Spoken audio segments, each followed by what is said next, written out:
Okay, great. And now it is my pleasure to tell you a little bit about Ryan Black.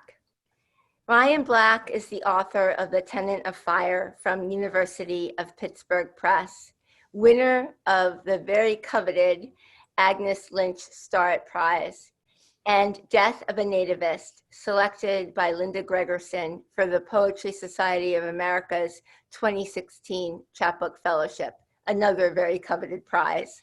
He has published previously or has work forthcoming in the Best American Poetry, Blackbird, Plowshares, the Southern Review, Virginia Quarterly, and elsewhere. He has received fellowships and scholarships from the Adirondack Center for Writing, the Malay Colony for the Arts, the Sewanee Writers Conference, T.S. Eliot House, and the Queen's Council on the Arts. He's an assistant professor of English at Queens College, CUNY, and lives in Jackson Heights, New York. So please help me welcome Ryan Black. Thank you, Jennifer. I'm really excited to read with Maya and Jason, so thanks for organizing this. And thank you everyone for coming out or staying in. I'm gonna read a few poems, and the first poem is called Not Once. Listen, the early shadows whish an acclamation born of steel threading steel for the Jamaica local. Its break and stutter, our only music. That and Olga Tenyon, bootlegged live from Mexico City. Or the Rolling Stones looped for 3 weeks in August from the tenement's 4th floor, from Bobby's apartment. Some girls. Bobby, who even in winter went about sleeveless, displaying tracked arms, and once asked my first girlfriend if he could taste her pussy, then threw all his furniture out of the window. For years, he'd stop me at the turnstiles and put his hand to my chest, his voice stunned into pleasure. It's so good, he'd say, don't even try it once. And to anyone who'd listen, please, he'd say, anyone at all, not once. I want to believe that when Keats began his famous ballad, his back to the low burnt fire, a heel slightly raised, when he wrote of the pale night and withered sedge, La belle dans sans merci hath thee in thrall, it wasn't Spenser he considered. Can I say Duessa was hardly on his mind? Call Florimel an afterthought. Or even his brother Tom, buried at 19, that death loitering through November. That it wasn't Fanny who took the kisses for, or poesy, but something closer to our need to lose everything. To try it once, then again and again, until what? Bobby, who would descend to the avenue and nothing else see all day long, as the steel frames of the overhead dispersed midday light, leaving streaks of blonde across his curved back. Say what you will for industry, it still delights. If I could name it once, you'd understand. So I'm going to read 2 poems, two longish poems from the sequence that gives the book its title. And I'll read them sort of back to back. They sort of, in conversation with each other, they progress from one to the other. And the first one is called Hawkman, and it takes its title from Gwendolyn Brooks's elegy from Malcolm X, in which she describes his Hawkman's eyes. And the poem starts as an ekphrasis, this photograph of Malcolm in front of his house in Queens, in East Elmhurst, the day after it was firebombed. And this is a week before his eventual murder. And a couple of things that the poem does is, I was brought to that house when I was a kid. My basketball coach brought the team there. And I was the only white kid. And I remember being like really nervous and scared, to be acculturated white in New York or anywhere in this country is to be afraid of someone like Malcolm X.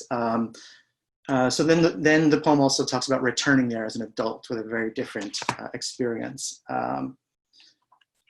One reference, Olafs. Olafs are these baggy shorts that if you were a basketball player in New York in the 90s, you would have 4 pairs of them. You got them in Harlem, and or you would play someone for them. And the last thing to sort of say about it is the poem ends in the voice of a woman named Mrs. Mock, who lives across the street from Malcolm X's house today, and she's a neighborhood treasure. I've been lucky enough to become friends with her. And it starts with an epigraph from Malcolm. I'm a man who believed that I died 20 years ago, and I live like a man who is dead already. Hawkman. The still eyes of Malcolm X, stilled by an f-stop and shutter. Winter 1965, Malcolm is leaving a car, gelatin silver print, portrait of a tenant of fire. He stares into the camera like a performer breaking scene. The sureness of his death, the missive I read this morning after another chapter from Maribel's best-selling biography, bookended by Malcolm's Pan-Africanism and the firebombing of his East Elmhurst home. I don't have to read further. I know of the week to come. The flight to Detroit, the Ford Auditorium, the interview where he'll name his time a time for martyrs. I know of the Autobahn and the smell of smoke, folding chairs littered like leaflets across the ballroom floor. I've heard who and why, as you've heard who and why, and that if it wasn't them, it was surely someone else. So I've left the book open to the insert. Malcolm in a black fez, dark suit. Malcolm getting out of an Oldsmobile. The image is editorial, a day after the fire, but the composition is classical. The deposition, Christ's descent from the cross. 2 policemen flank the stoop like the Virgin and St. John, framing the martyr in motion, or like guards at a national gallery, security for the fire. Malcolm's body is bent. He can rise or collapse, taut as a spring. His Hawkman's eyes seem hollowed out, the horn-rimmed glasses like the lip of a well at the center of an emptying town, where the townspeople have left behind furniture in the street, an end table and lampshade, a wing chair no longer worth its weight, an upturned couch at the foot of an elm. And beside the wintering tree, in gradations of gray, but for the blacked out windows and an awning nearly paper white, the single family house bought by the Nation of Islam in 1959. Fire as eviction. Fire as the shape of history. 2311 97th Street. I was 12 when I first saw it. The iconic brick long obscured by aluminum siding, the color of public swimming pools. It was summer. A shy kid, I can go days without lifting my eyes, but on the court I burned like a blockbuster, crowding you from baseline to baseline. So after a game at Elmcore, a loss I think, our coach, a grave man with a voice that always thinned by the 4th quarter, gathered us on the boulevard and took us all to Brother Malcolm's house. That's how he said it, in a low rasp. Brother Malcolm, as if on speaking terms, as if family. I didn't know what for. To me, the name alone was dangerous, a mark on someone else's map, a past and a threat. I couldn't know in a few years we'd sweat Olafs, X's grown ubiquitous as starter jackets, Denzel playing hero to the men on 42nd Street who called out white devil when my father passed. The threat turning profit, packaged and sold. I was 3 trains from home, coach walking us through the side streets of Corona. The neighborhood built this airport, he said, pointing to a control tower from the corner of Malcolm's block. Grandfathers, great uncles, not mine.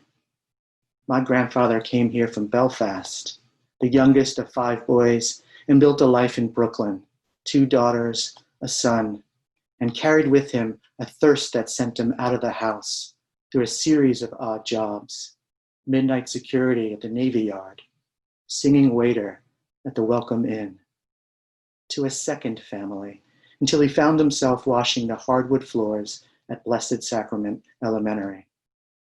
All around him, book reports pinned to bulletins framed in lacquered oak, and math tests stamped, great work. Outside, it was fall, the noon shadows slowly folding back into themselves. He held him up above the ringer. He was still. And the more I write, the more still he becomes. Another Daphne, transformed from flesh to idea, forever rooted in the same place. That's the problem. I can't conjure him out of that hallway. I can't find a place for him here. Not in Corona in 1989, or East Elmhurst in 2017, where my wife and I crouched to greet a pair of tabbies parading the tree-lined street. No monument marks the home of Malcolm X. But people would come here all the time, Mrs. Mock tells us, hurrying the cats, Biggie and Petite, into her front yard with a broom. Muslims, white people, but it's different now, she says. The neighborhood's changed. Farrakhan used to come all the time. He'd block the street, his men taking pictures. Those boys would brush his suit when he got out of the car. Give me a break, she adds with a wry smile. A yellow cab idles in front of a neighbor's house. The cats idle too. Last week, my girlfriend said to me, "You never told me you lived across from Malcolm's house." And I said to her, "I thought you already knew." So the last poem I'll read follows that up, and it's explicitly about Mrs. Mock. She's sort of a remarkable woman, and I'm lucky enough to call her a friend. She came to the US from Guyana and first worked as a domestic worker in Maryland, then came up to New York and started working in the sort of grand hotels that were all sort of turn of the century, most of which have all been razed. A chunk of the poem is in her voice. I think it'll be very clear when she's speaking. And one note, this idea of stratified reproduction comes from the sociologist Shelley Cullen, and she's writing about Caribbean domestic workers in New York. And the poem opens with an epigraph from Toni Morrison's Tar Baby. And it's the moment in Tar Baby when Ondine, the domestic worker, sort of confronts her employers. "I am the woman in this house, none other. Goodbye, Piccadilly. In its place, a Marriott marquee, the width of Broadway. Poured concrete, beveled siding, brown glass flanking a 24-hour parking garage. 1,900 air-conditioned rooms, complete with coffee makers, 32-inch flat-screen TVs, and movies on demand. A multilingual staff stands by to assist with dry cleaning. When the Piccadilly closed, Mrs. Mock picked up work at the Drake, then the Waldorf. All those years on my feet, she said, now a half hour's 30 minutes too long. She eyed the fruit salad we'd brought, still in its Tupperware, then me. Next time, just bring something for the cats. It was late spring. A rosebush bloomed along the fenced-in lot where someone had left a carousel horse propped like a Santa Claus among the ragweed. We sat out on her stoop, the two of us and Mrs. Mock, talking about the airport noise, about Malcolm's house across the street and the tenants who lived there still. The old man who couldn't leave his bed, the daughter who should have held the service in the neighborhood. Her son bought the house next door, Mrs. Mock said. It should have been here. I asked again about Guyana and the view of the Atlantic along the seawall. But then a young girl, no more than 10, with twists in her hair, stopped stone still in front of the low gate that marked Mrs. Mock's walkway, as if caught in a game of freeze tag, and sang out in her soft voice, "Hello, Mrs. Mock," then lowered her eyes. "I see you, Crystal," Mrs. Mock answered. "Tell your mom I see you. Go on." And the girl ran off. And there's so much I don't know. So much more. So let me be quiet a moment. Let someone else speak. I came to the US through the agency. It was 2 years before I could leave. The queues went out the door. All these women. I got my green card here at the airport. Then I flew to Baltimore for a family in Glendale. Their house overlooked the farm, corn in one season, string beans the next. I took care of their boy, a smart boy, whip smart, beautiful. He had blue eyes like yours, fine blonde hair. His mother, she had a condition. She couldn't hold him. She had to lie in bed with a machine that made her muscles work. These white people don't know how to raise a boy. I'm sorry, she said to me, but not to my wife. I had to teach him how to stop wetting the bed. I carried him into the bathroom after he fell asleep, sat him down on the toilet, and turned on the water until he peed. Every night. Stratified reproduction, we might think. The idea that a mother's labor unspools like a film, determined by race and ethnicity, gender, and migration.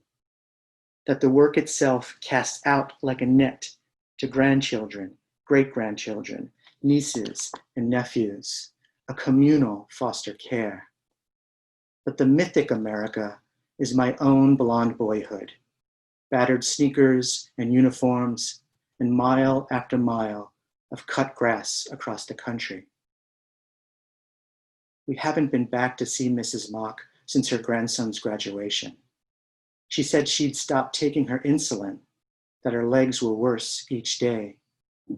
I said we'd be gone until spring, that I'd call from California.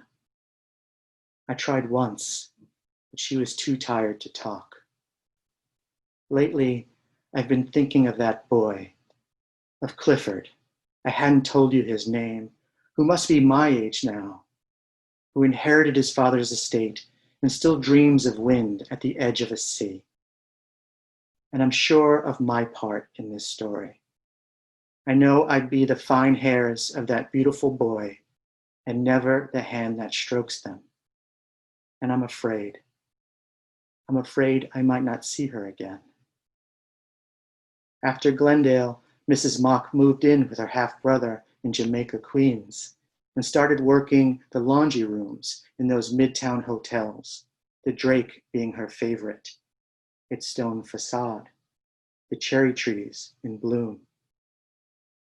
Presidents stayed at the Waldorf, she told me, the Clintons, Obama, but not this one, no. He's got his own to sleep in. Thank you.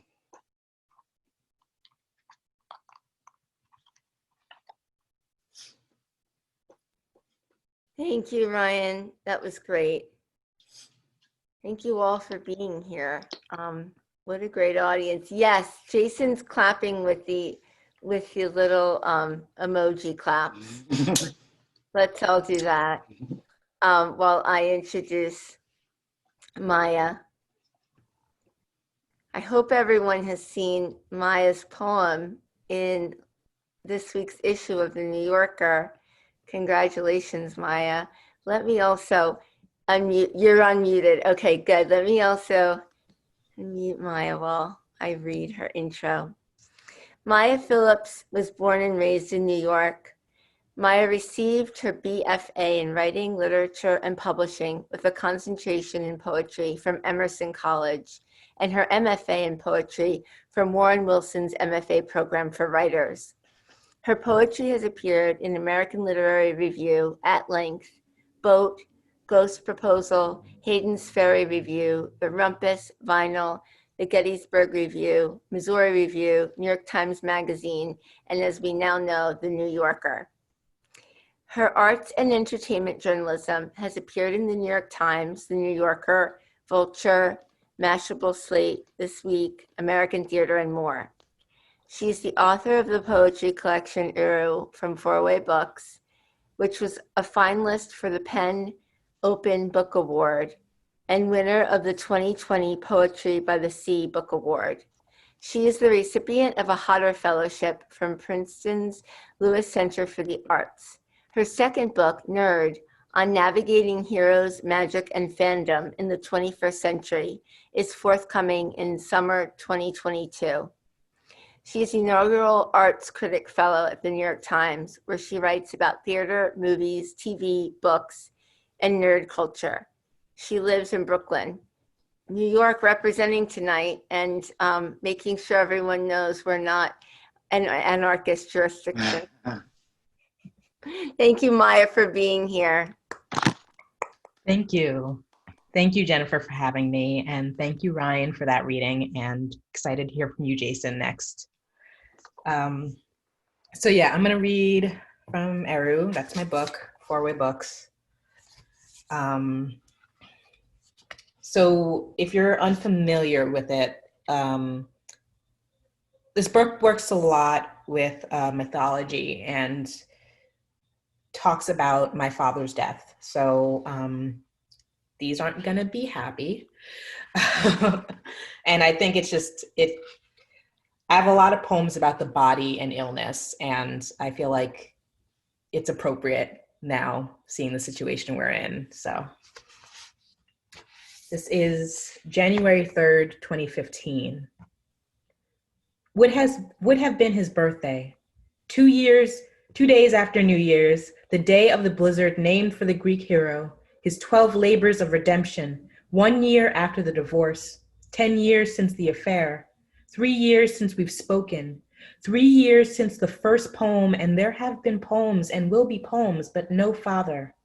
Today, of the 52 would-be birthday candles, after 3 trips to the hospital, 5 stitches in the chest, 1 heartbeat gone dumb, 1 hearse, 3 limos, 52 roses for the grave, no cake, no celebration, but candles.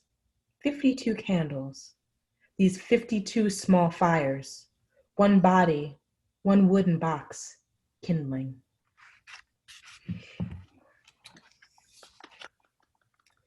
This is at the doctor's office. My father will begin again. He has bought a juicer and a book on integrative health. Here, with the doctor as witness, my father swears to his body, on his body, the all of his life. This is his new start. The doctor remains silent. After all, what can one say to the dead? A shot of insulin? 2 pills before bed? Or, I'm sorry, as though he forgot to write the prescription, as though the insurance was declined, I'm sorry. He presses the stethoscope to the stale echo of him. What can one say?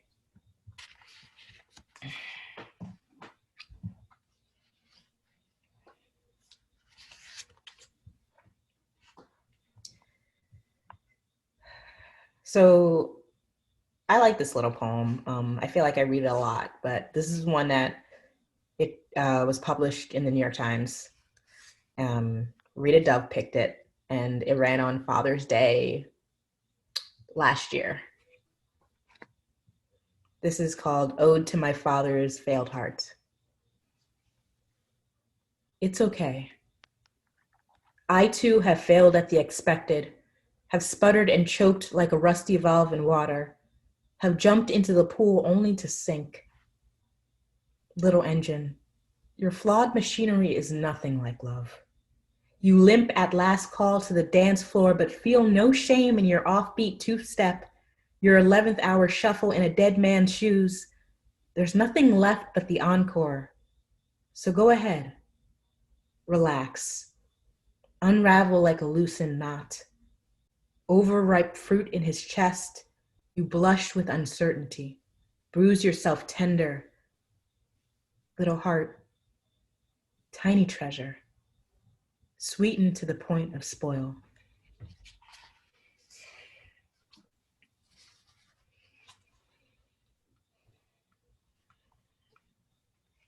I'm trying to figure out like what the banter situation would be for our Zoom reading, because I haven't done enough of these to know, because usually I would just like kind of make snarky comments, but it feels kind of weird and also inappropriate in the context of my poem, so. It's not inappropriate. You can say whatever you want between, I'm posting the poem you just read for people from the New York Times that Reader Jove chose in case they want to refer to it later. Thank you. It comes with a cute little illustration too, which is adorable. Even though it's very strange to have an adorable illustration with my poem about my dead dad, but it is what it is. This is called Of Late. Wouldn't his cousin love to nudge and ask what it cost him?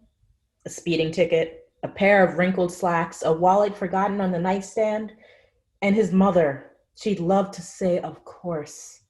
And his sister's head would shake with tisk-tisk, and his wife still looking at him as though she's been waiting all morning.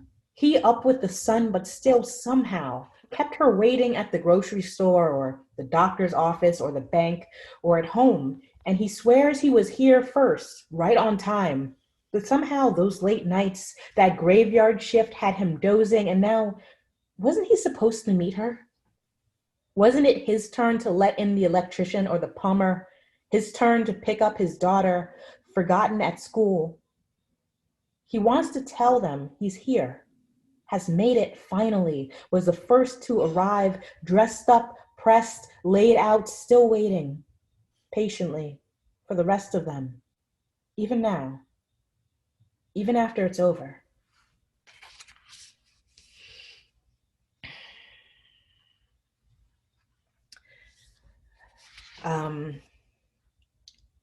Thanks again, Jennifer, for putting in the link to my book. Yes, it's available, 4-way books. That felt like a gross promotion, but if you like my poems, feel free to buy the book. Yes, and the press gave a discount code for all of the people who were here tonight and in our community. So I'm typing it into the chat now.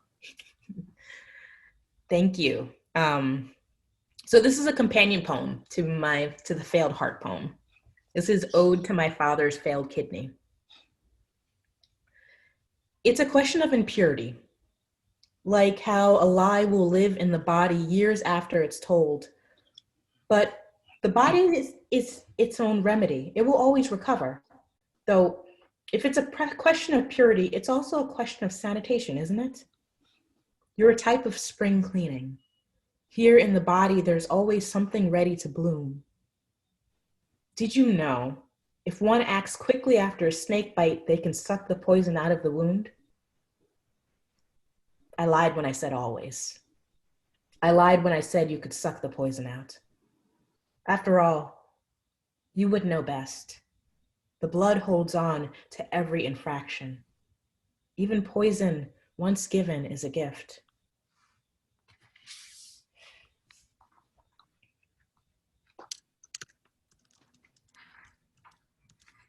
Okay, I'm gonna read, I feel like I haven't read really any of my mythology poems, so it feels strange not to include one of those. So I'm gonna read this poem called Dido. It's after Dido of Carthage, who shows up in the Aeneid, and basically she falls in love with Aeneas, our hero, and he's like, hey, I gotta go back home or go off the rest of my journey. I don't know. I didn't like the Aeneid as much as the Odyssey and the Iliad, honestly. Odyssey is my favorite, but Aeneid is just fan fiction to me, but whatever. So he leaves and Dido's really sad and like piles up all his stuff in a big pile, makes it into a funeral pyre and falls on his sword on top of the fiery pyre. So that was how that breakup went. This is Dido. She wears his name like a veil. It's unfashionable, grieving in the way of young women, says an acquaintance at lunch. It's unseemly, says another, flaunting such everyday loss. She is, after all, queen, and isn't that so much more than simply a woman? Perhaps she has forgotten herself, like an appointment, or a meal in the oven past dinner. Somewhere there's smoke. Somewhere a candle is burning down through its wick. She makes an extra cup of tea every morning, leaves it untouched in the kitchen. Everything she makes nowadays tastes like blood and turpentine. She thins like a tree in the winter. Somewhere, a woman is dying from this.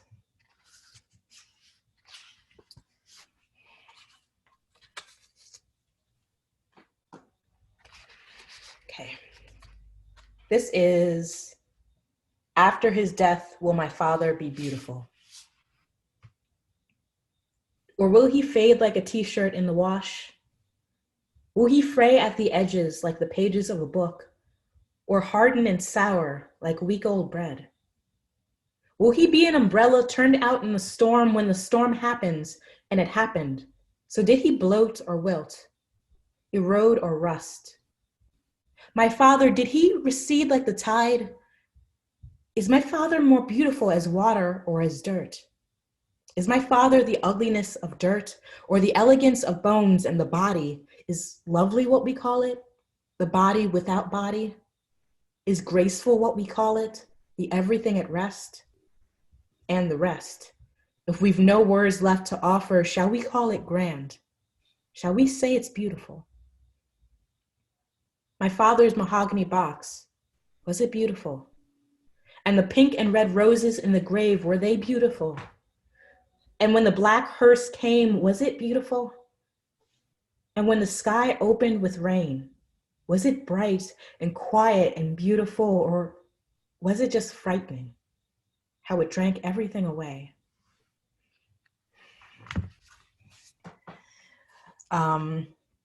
So I'm going to read, I'm going to read a couple of newer poems and end with some of those. Although if you like those, you should still get my book. But yeah, so here are some newer ones. This is called 1 a.m. Brooklyn, and I wrote this, I was so young, this is before the pandemic. So this was from last summer. 1 a.m. Brooklyn on a Saturday in early June, and what a silence. The park settled into its gloom. Has no one left the coals burning? From midday grills, burgers, and hot dogs, the whole neighborhood sun-kissed, ablaze in friendly smoke and kids' laughter. Awoken, stirred up into the hours, stretched like putty in the hands. The June hours different from the rest. Too warm like late August and cool like late spring. These Gemini hours growing older as a party elsewhere in Brooklyn winds down, and I was too busy to attend or didn't even want to in the first place. I have no niceties left in me, no new ways to be tender. But at least here on this street, no one to judge me, to talk of the weather while sipping rosé, just the drunk man who stumbles toward a door just closed and pleads as though God's there behind it, keeping some quiet corner of the evening to herself. And the two women speaking softly on the stoop only in whispers. If only such a confidence could find me, so much more than the weather. if only to lean in for a word that the night won't hear. And when a handsome someone strolls to his apartment, a few steps from my own, opens the gate and lets it clang shut carelessly, with not a glance to either direction, I'm still grateful for that. Even in my loneliness, that I may pass by like a thought, and no one knows any different. Each of us sauntering past midnight, the morning waiting patiently in our beds.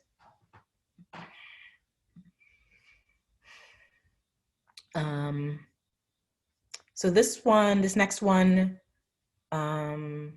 was published in The Baffler, the most recent issue. And it's going to sound like I wrote this for the pandemic. I definitely did not. So it's going to be very strange. It is very strange to me that it sounds like a very pandemic-y poem. But my next project is also thinking about some of the themes from my previous one, mostly focusing on absence and loss as not necessarily in the context of death, but in the context of a lost relationship, in the context of like the mystery of absence. But I'm over-explaining. I'll just read the poem. This is Theory of the Disappeared Man. Who looks like my father, or his father, or an ex, or neighbor, or someone I've never met at all. We're facing an epidemic, and the drugs are still in clinical trials, or would be if the doctors could find them. But now we've all grown accustomed to loss, saunter through empty rooms, arms spread, saying, just look at all this space. Studies show this is catching. The man susceptible to a vacation or a trip to the store or a sudden drive just around the corner. When the corner's 2 counties, a country, a lifetime away, why can't we all just stay in our homes, lock the doors, grow old with clasped hands in safe quarters? When he is antecedent to the leaving, all evidence points in the direction of men I think I know. He, whichever man who lives in the in-between, the unseen space where I can't follow, I could love him, have loved him before, all my life. All right, and I have 2 more poems left. This one is one that I did write recently in a reaction to the world. I'm not the kind of writer who tends to write poems in response to like what's happening around me, like immediately. I feel like I have some sense of remove, and when it does come out, it comes out unexpectedly. I tend to like responding to current events more in my journalism, but this was just thinking about all the things we've lost this year. This is Elegy. This year, the dead have given us a new pageant of loss. They've grown sick of the old ways, how our elders knew to waltz out into the evening, no fury, no fuss. How they left us rooms for our grief, then let us walk into the rest of the day as though nothing had harmed us. This is the season of the dead on stage. One player rehearsing the illness, another crumbling at the sight of a gun, bang, bang, Chekhov says, bravo, brava, and the dead, in their exquisite costumes of flesh.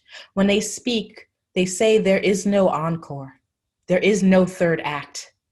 What a theater of dread to perform us as we are at the end of our days and have us watch. We applaud and hope in the sound there's some sorcery. I'm here to tell you there isn't. I'm here to tell you I'm done with the stage.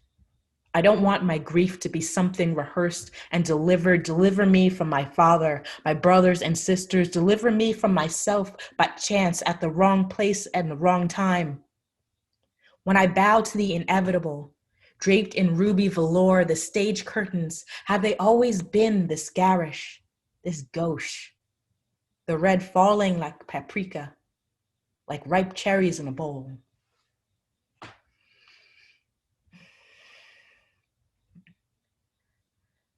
And this is my last poem. Jennifer mentioned this earlier. It was out in the September 21st issue of the New Yorker. And I like this poem. It's called Rauschenberg, and it's inspired by Robert Rauschenberg, his white paintings. So it's an ekphrastic poem. And I don't know if there's anything else you need to know. You've probably already seen these. They're just white canvases. And I refer at some point to a quote that he said about his work that said that the paintings are clocks, which I found fascinating. And once again, thinking about absence, like what is the image that we're looking for, the image that the art that represents is supposed to represent something that isn't there. Like, what is that? What is that? So here's Rauschenberg. Our first concern might be, did the artist consider the impossibility of defining nothing without speaking of absence without speaking? The white paint of the artist carefully selected and applied so as to seem an uncreased space, unwrinkled, unnippled, or whatever, indefinite, nondescript, discrete. But even without a mouth, without figure or form or face, the canvas, if it were to speak, as we the viewers imagine, would it not speak of powdered sugar and cocaine, chalk, marshmallows, and salt? And even that a betrayal of substance. Would it not privately murmur something about the white simmer of stars? Would it not speak of something, not nothing, would it not? Perhaps here then is the problem of the art, not the art, but the reflection, the world cut in a pane of glass, or rather, being as it is, latex paint on canvas.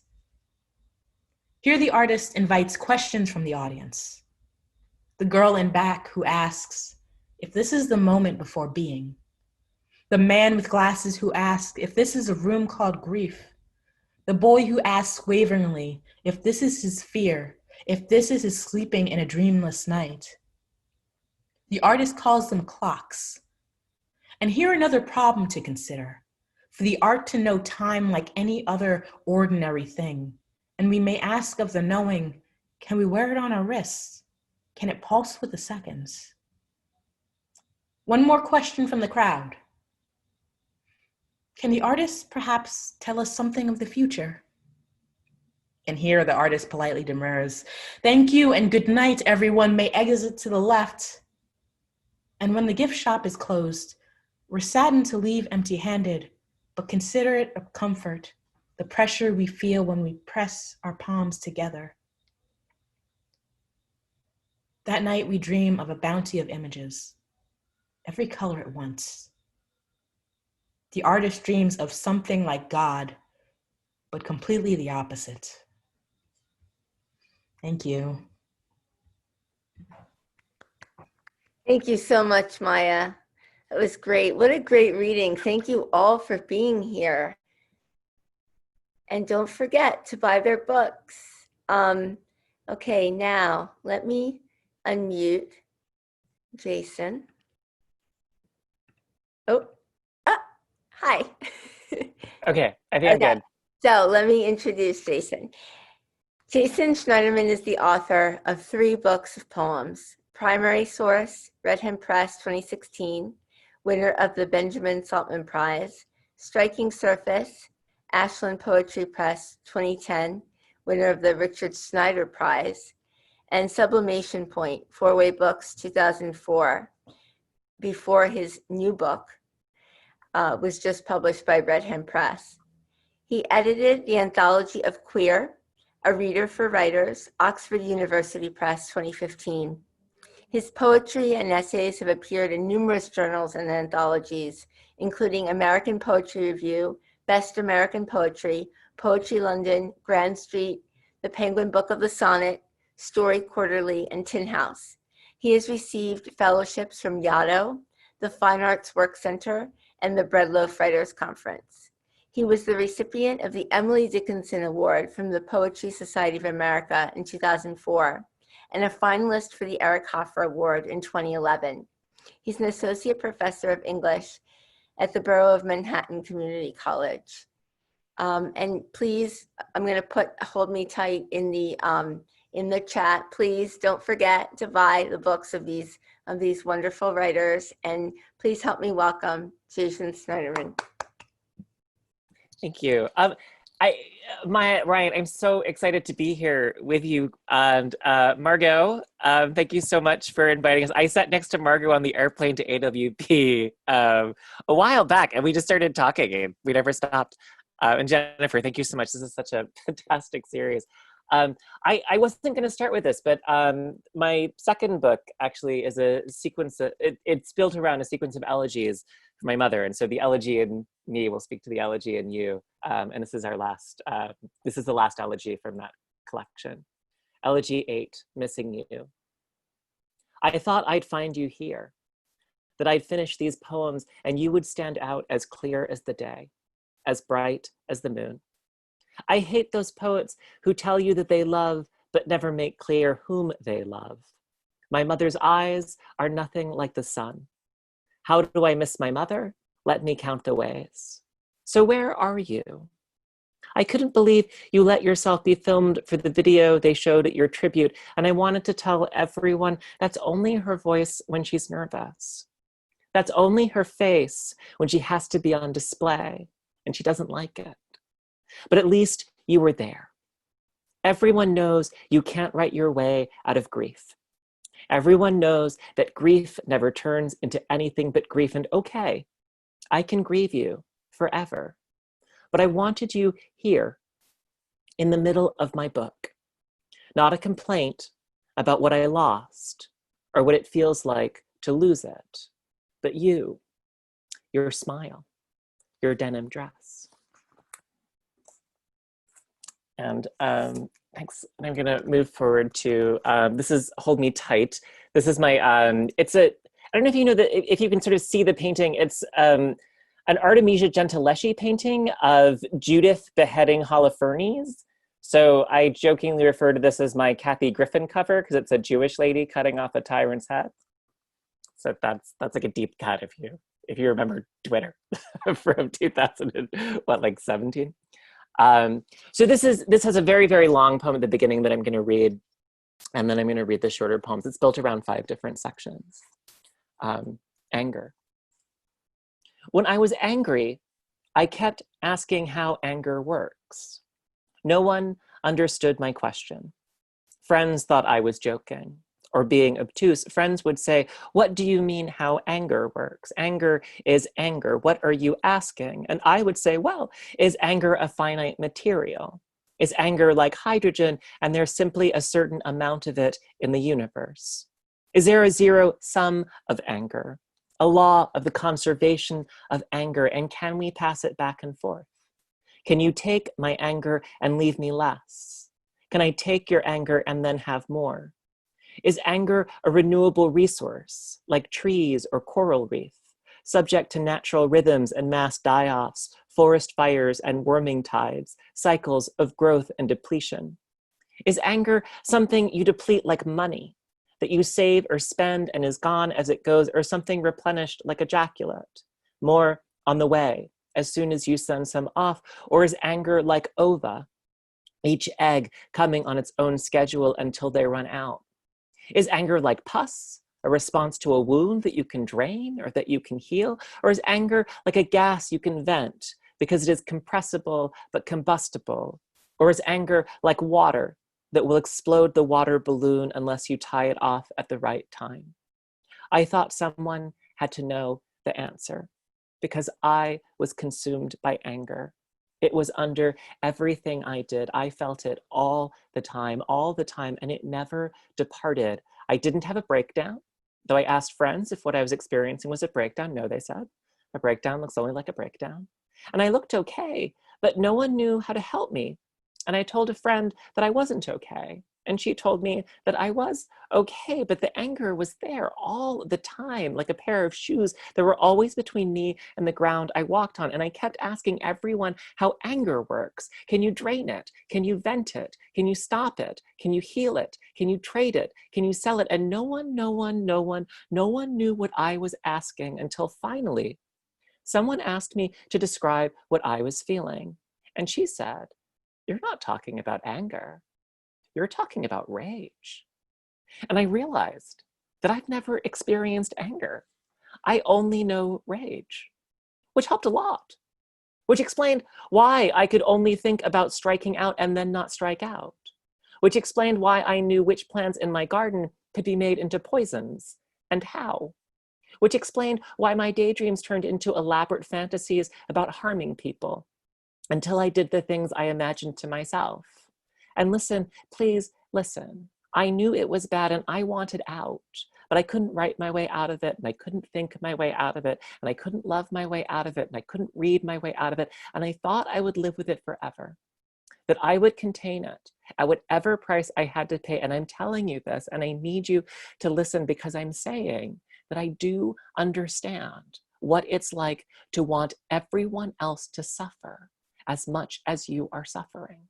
And I understand what it's like to want to die, both to contain the pain of rage and to spread the pain of rage. And when you read of this mass murder or that suicide bombing, know these killers are not inhuman or monstrous, but rather that they are weak vessels for rage, that they are balloons that have burst with their rage, that they are pipe bombs made of flesh and bone. And peace is what I want more than anything else. But peace is so fragile, so easy to take, so easy to lose, that they take it from you to feel less alone. And I'm out of it now, because I thought I had done it to myself, but I didn't. I see that now. I'm closer to peace. I'm further from rage. I'm a bomb, no longer ticking, but I was a bomb. Hold me tight. I was a bomb. Hold me tight.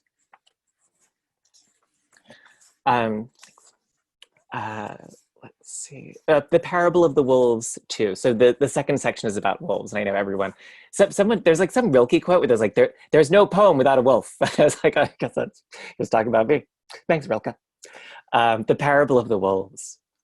Wolf loves fox, which wolves don't do. Wolf loves fox, which makes all the other wolves hate him. All the wolves are named Wolf, which usually works fine, but now that Wolf loves fox, they need a name to drive him from them. They call him Fox-Loving Wolf, and the wolves drive him from the forest with Fox. And Fox-Loving Wolf live in a field, which suits Fox just fine. At the end of their lives, Fox reveals that he was really a wolf. Fox-Loving Wolf starts to cry and says, "Why would you do that to me? I gave up everything to be with you, and I didn't have to?" Fox, but really Wolf, says, "It was the only way I could be sure of you. I had to know you would give everything up for me."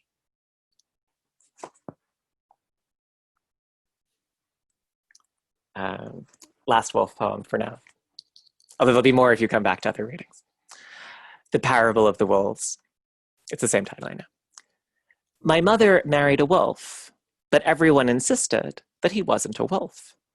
Everyone felt sorry for him because he had been raised by wolves, and often my mother would tell me how lucky I was not to be raised by a wolf, even though I was being raised by a wolf. When my mother died, my wolf father married another wolf. They asked me why I wasn't a wolf. I said, "I thought you weren't wolves." And as they tore into my flesh, they said, "Of course we're wolves, you stupid sheep."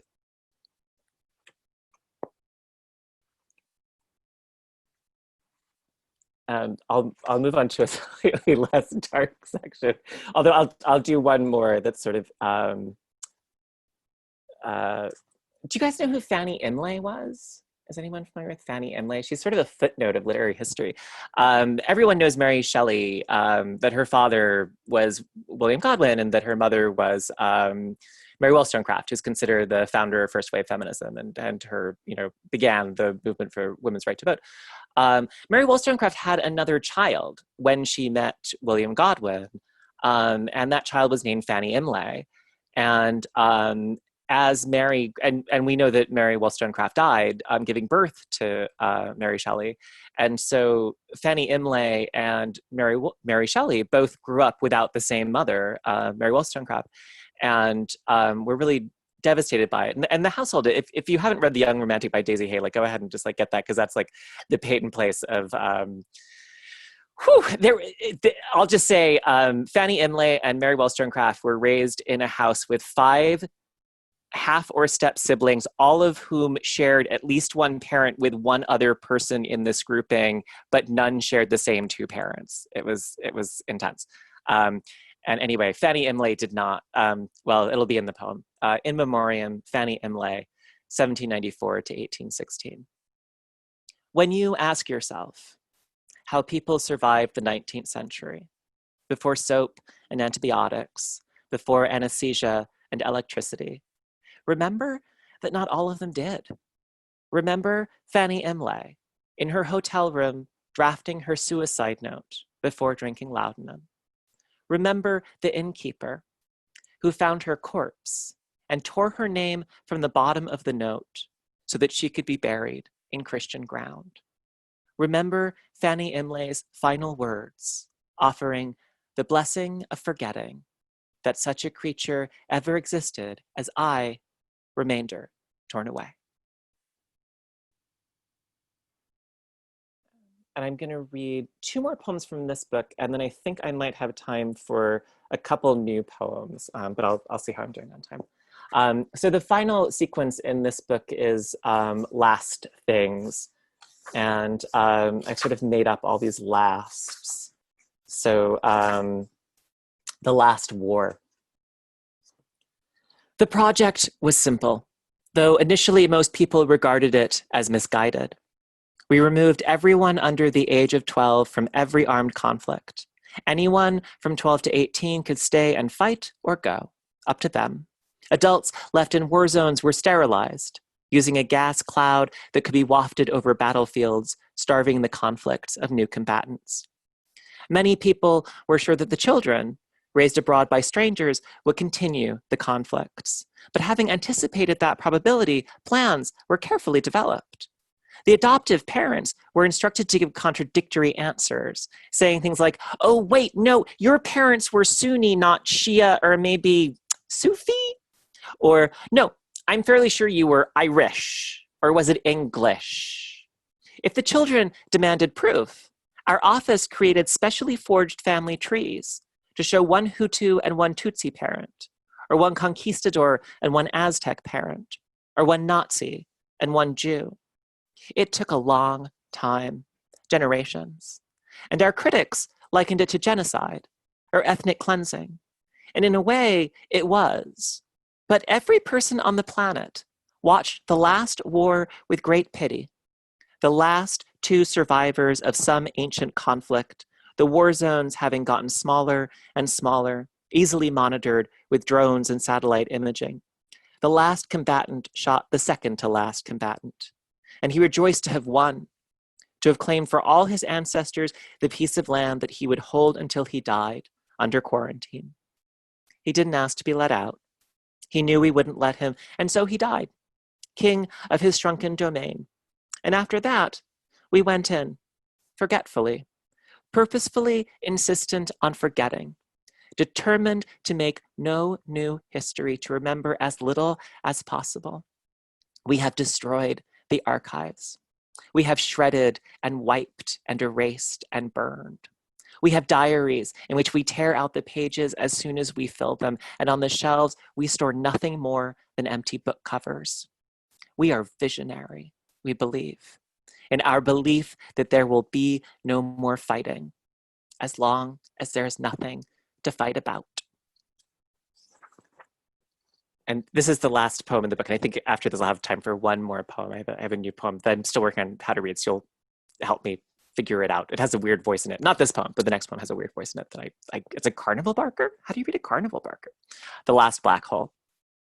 The last black hole was not the last. The last black hole was everything in the entire universe, collapsed into a space even smaller than you can imagine. The last black hole was the end of time, And then it exploded into a new time. And then there's a whole new universe, the one we know. And what is coming at the next black hole will be another whole new universe, but not the one we know. The one coming will be a universe where nothing of us will have survived, not even the tiniest speck, except maybe the rediscovered truth that there was a time in which we lived. Though this truth will be our truth, not theirs. But you knew that, didn't you? That every truth we have is a human truth. That as long as we're the ones looking, everything will always look like us. And as sure as every human will be born and die, there is only our time. Our journey to the black hole and our journey away from it. And don't be discouraged. We do not give birth astride the grave, as some have said, but rather we are born into a picture in which we are only a pixel. And as the pigment shall never know the painting, so we are fixed within our place, and we must not fear because we cannot see the design. And this I call faith, knowing the last black hole is coming. And on the other side will be time and space. And on the other side will be time and space. And on the other side will be time and space, but without us. Okay, so I'm gonna do one more, and then, this is my last poem. And this is coming out in The Believer. And like I said, thank you for letting me, because it sort of changes it when I can hear it. So this is called Blood and Soil, which, as I think you probably know, is one of the Nazi slogans that was being chanted in Charlottesville, along with Jews will not replace us. And so this is Blood and Soil, and it takes place in a carnival. And so when I do a weird voice, it's the carnival barker. Blood and Soil. Let me lift my shirt for you. Let me bare my throat. $1. $1. Cut as deep as you like. $1. The bloodless boy wonder. Money back if he bleeds. I have no blood. No soil. I have bones and muscle and skin, but no land, no blood. Cut anywhere you want, lady. The boy sure hopes you're shy. The easiest customers are the big men who want to figure out the trick. There is no trick. Just me and a knife and a tent and a barker. I stay perfectly silent. Their faces start red, but turn white when nothing comes out as the blade goes in. Some find God inside me. I say, home is where the knives are. What Jew doesn't wander? When they come with their torches, shouting blood and soil, I think if I had those, I'd be as poor as you. I think that's just ordinary. I think someone should blow out their big stupid candles. If all you want is dirt, it's everywhere you go. Just look down at the dirt you walk on. If all you want is blood, I can show you how easy it is to cut. Most people can find all the blood they ever wanted right there inside themselves, right beneath the skin where it's been hiding.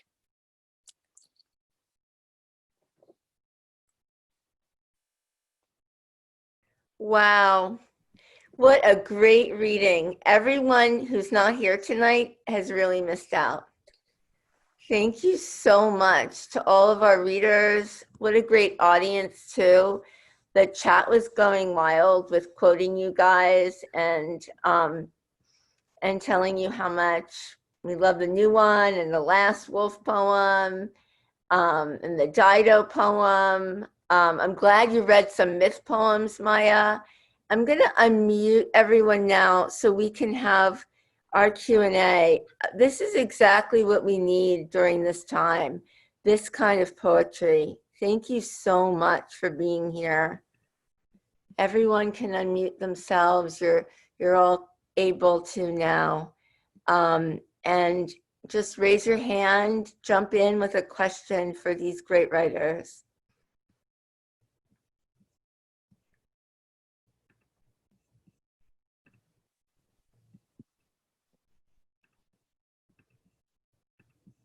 Who wants to start us off?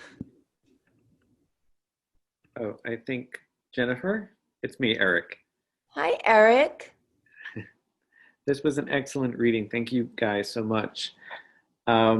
So my question is sort of threefold. So I don't know if you just want to like take a question each or answer it however you will. So I'm a teacher in a high school, and I was wondering if you guys had had, or you felt that you had an extensive exposure to poetry in high school. And do you feel that American high schools are doing enough to expose students to poetry? And what should teachers try to do to bring the joy of poetry to students now?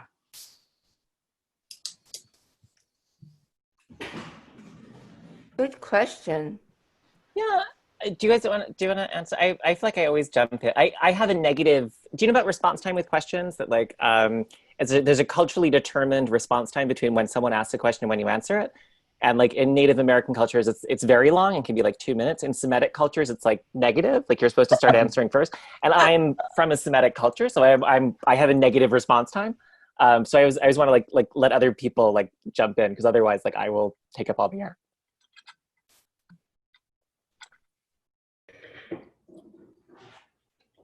I think you should go ahead, Jason.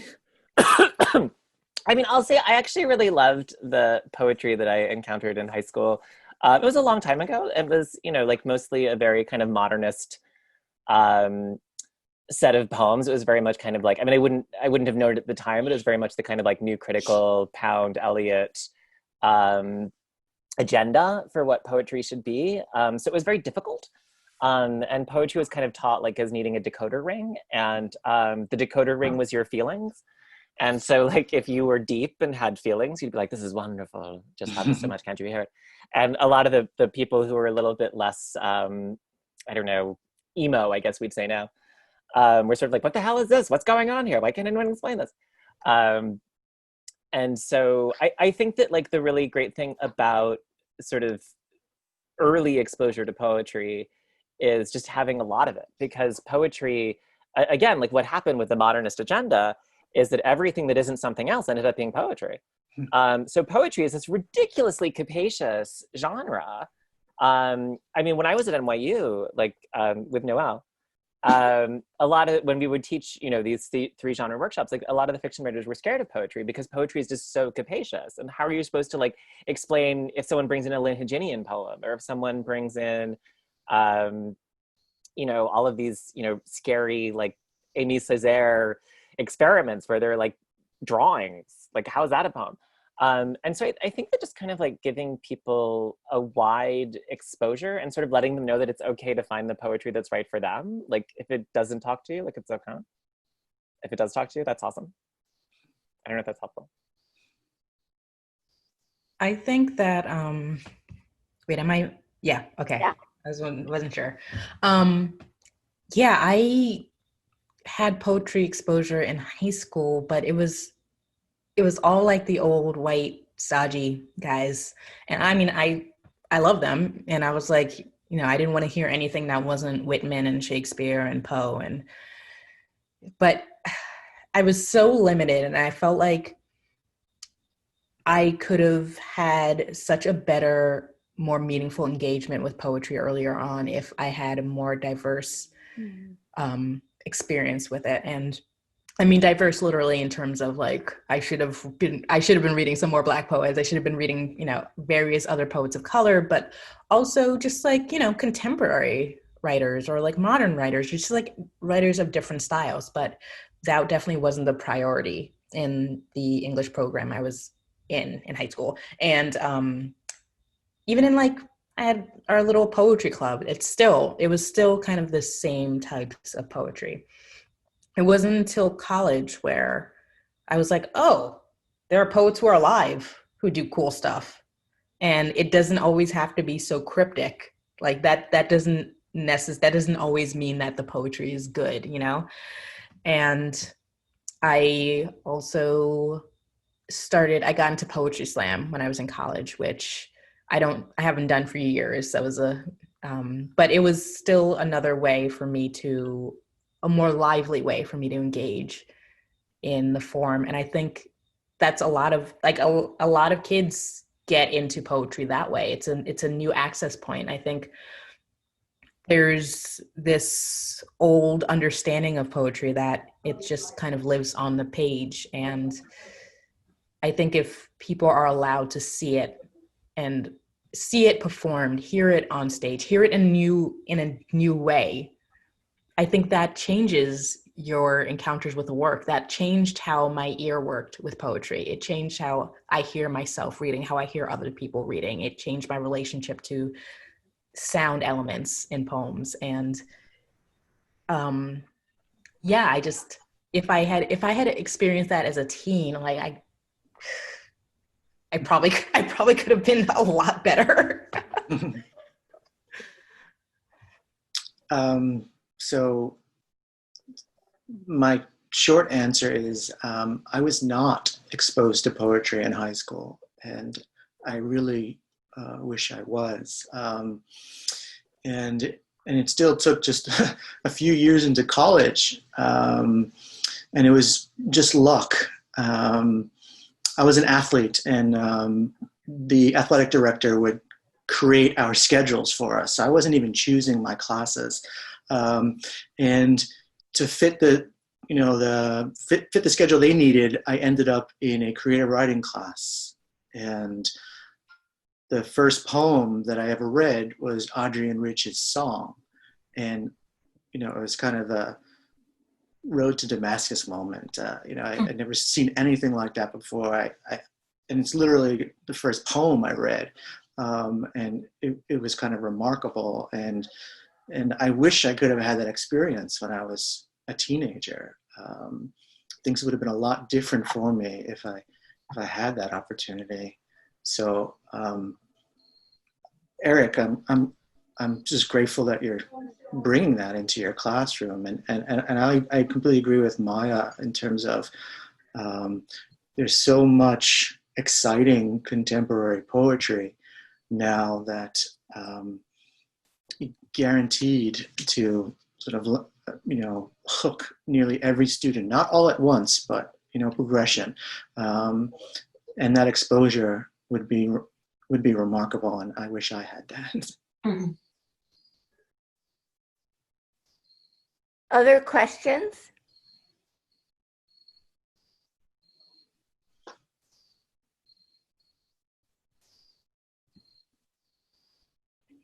Jason, I have a question. Is the anger poem online, or is it just, it's long, it's in the book, it's the first poem of the book, right? It is, yeah, it's the first poem in the book. It is online. It was published as part of, my husband, Michael Broder, has a press called Indolent Books, and Indolent Books does a number of poem a day projects. And one of them was called Poems in the Aftermath. And actually Lisa's husband, Lisa Andrews, are you still here? Lisa Andrews' husband actually designed the cover, or did the painting that was used for the cover, but it's in an anthology called Poems in the Aftermath. You can also find it online. And then there are also Don Yorty, who's a wonderful poet and takes videos of people reading. If you look on Don Yorty's site, there's also a video of me reading it there. What a great poem. Yes, I found it on Don Yorty. Yes, that's right. I wish I were less with the times. Usually when my books come out, I feel like somehow out of, everyone's on this sine wave and I'm on the wrong one. And then this one I was sort of on the same, and I was like, oh no, that's really bad. I should not be, no one should feel what I'm feeling. I wish that every high school student, you're talking about the person who's a high school teacher, could hear that poem about anger. Yeah. Because I think that we need more poems like that really help describe something that, first of all, people don't talk about. And I love the way you went into rage, and that, that it wasn't anger, it was rage. And all I could think about is I wish that every high school student or every kid could actually, because I remember as a child trying to write about anger and I didn't know what it was. And it wasn't until I was much older, I said, I don't know what this is. It's something's clawing around me. I said, oh, that's anger. But even as a writer, I couldn't figure out what it was. And so it really was. Right. Thank you.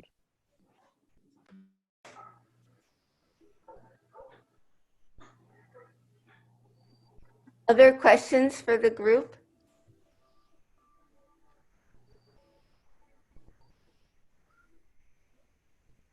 I'm looking at Noelle. Noelle, do you have a question? No, she doesn't. I just put her on. I'm being terrible because she doesn't like to be put on the spot. I put her on the spot. Well, there's a lot of compliments in the chat. I saved the chat so you guys can all read it later. Really, thank you so much for being here. Don't forget the discount code HVWC 2020 for Maya's book. You can go directly to Red Hen Press's site to order Jason's book. Same with University of Pittsburgh for Ryan's book. Also, don't forget, hold up your books. Don't forget your, you can go to local bookstores and support your local bookstores. Bookshop.com is a great alternative to Amazon. So please get a book from at least one of these folks tonight. And thank you all for being here. Thank you, Jason. Margot has a question. Maya. Oh, be quiet, please. Don, do you have a question? Don heard that I had a question, so now he's trying to make you Oh, recognize. okay, Margot, you have a question. Embarrassing. It all started because Margot and Jason were together on the plane on the way to Portland, right? Well, anyway, Jason, it's so great to see you, and to hear all three of you read is amazing. And my only question is a very brief sort of synopsis of how the pandemic is affecting your writing and how you're enduring this crazy insanity of the democracy almost failing in front of our eyes. So I just had a quick question. Go. Question.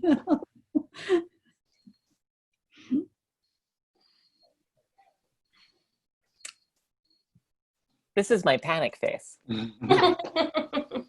It's what I look like all the time. It's designed to prevent you from knowing that I'm panicking. I can go. I said this a little bit during my set, but I am not the kind of writer who usually writes immediately when the thing is happening. I need some space of remove so I can kind of reflect on the thing and see how it processes. And I'm a very internal writer. I focus on my personal life a lot, and things happening in the world just gradually bleed into my work sometimes, but I'm never consciously kind of writing toward it, because those poems usually end up feeling a little stilted to me. So I haven't been writing as much poetry these days. Like every once in a while, yes, I will write something. I just keep writing, chugging along on the themes that I'm interested in. And again, somehow a little bit of the themes of what's happening in the world will kind of sink into that. But, my way of coping is pretty much as a journalist. And I mean, I'm an arts writer, but a lot of my politics have been coming out through that, and just the way I'm looking at plays and the way I'm looking at movies and TV. How do you depict Black people here? Like, how are you depicting Black characters' deaths, Black characters, how they interact with each other? How are you depicting women?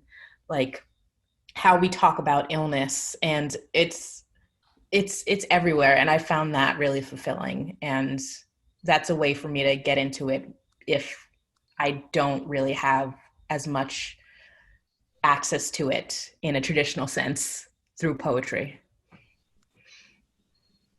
I'll go. I am not dissimilar from Maya in that sense of not writing immediately, although what I sort of tend to do is, so for this moment, for instance, or any moment, it's never the first time. It's not novel, and I often sort of look back to where there is some type of correlative, and so I'm not writing much now, but I'm doing a lot of research and taking notes, and kind of having these conversations in my mind about this material that I intuit is contemporary. It's topical, even though I might be looking at a 19th century document or whatever it might be. I sort of intuit that it sort of speaks to the moment. Whether it does or not, comes later. I feel inadequate to the moment. I mean, if you remember, if you were around for the poetry of 9/11, it was terrible. Like if you were around for like all of those poems against the war things, and I think I can say this now and not safely not hurt anyone's feelings, but there was a lot of really bad poetry that sort of felt like it was supposed to be meeting the moment and failed. And so, I mean, right now, I mean, the what I'm writing out of more than anything is this feeling of complete inadequacy. For the last since 2004, I've gone door to door in Philadelphia in every presidential cycle, and I can't, I feel completely inadequate to the moment.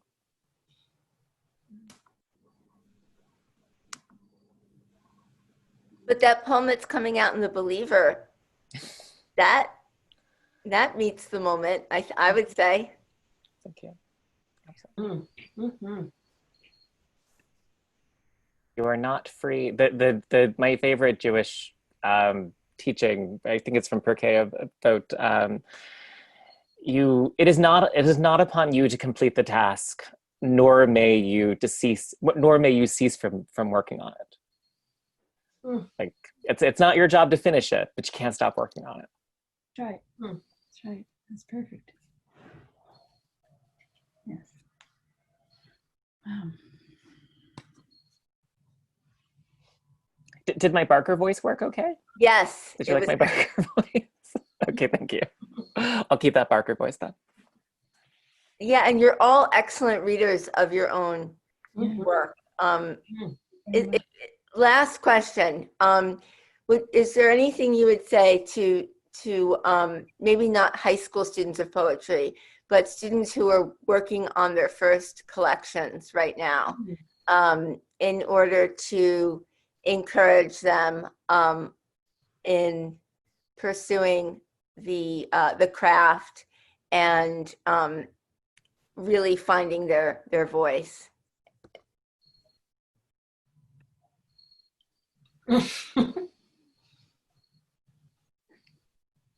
I suppose I would say just to take your time, and